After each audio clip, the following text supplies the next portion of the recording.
ಬದುಕನ್ನು ಬದಲಾಯಿಸಲು ಪ್ರತಿಯೊಬ್ಬರಿಗೂ ಸಮಯ ಸಿಗುತ್ತೆ, ಆದರೆ ಸಮಯವನ್ನು ಬದಲಾಯಿಸಲು ಜೀವನ ಮತ್ತೆ ಲಭ್ಯ ಇರುವುದಿಲ್ಲ.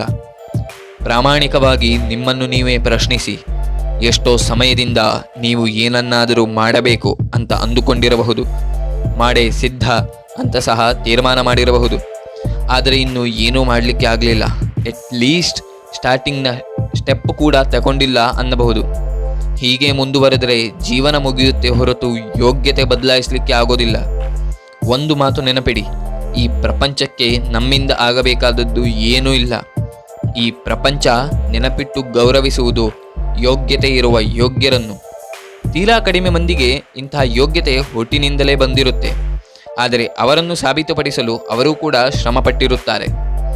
ಪ್ರತಿಯೊಬ್ಬರಿಗೂ ಪ್ರತಿಯೊಂದು ಹುಟ್ಟಿನಿಂದಲೇ ದೊರಕದೇ ಇರಬಹುದು, ಆದರೆ ಸಮಯ ಎನ್ನುವುದು ಎಲ್ಲರಿಗೂ ಒಂದೇ ರೀತಿಯಲ್ಲಿ ಹುಟ್ಟಿನಿಂದಲೇ ದೊರಕಿರುತ್ತೆ.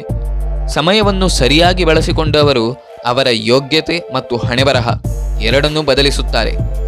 ಒಂದು ರಿಸರ್ಚ್ನ ಪ್ರಕಾರ 95% ಜನರಿಗೆ ಅವರ ಸಮಯ ಎನ್ನುವುದು ಎಲ್ಲಿ ಹೇಗೆ ಹೋಗುತ್ತೆ ಅಂತಾನೆ ಗೊತ್ತಿರುವುದಿಲ್ಲ ಅಂತೆ.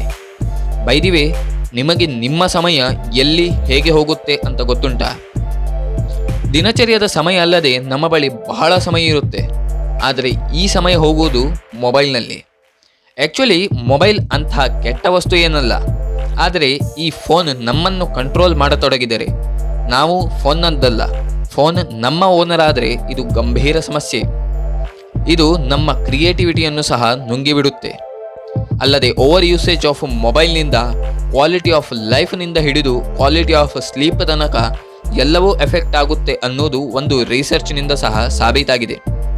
ನೆನಪಿಡಿ, ಫೋನ್ನ ಎಡಿಕ್ಷನ್ ಅನ್ನೋದು ಡ್ರಗ್ಸ್, ಗುಟ್ಕಾ ಇಲ್ಲ ಆಲ್ಕೋಹಾಲ್ನ ಎಡಿಕ್ಷನ್ಗಿಂತ ಕಡಿಮೆ ಏನಲ್ಲ.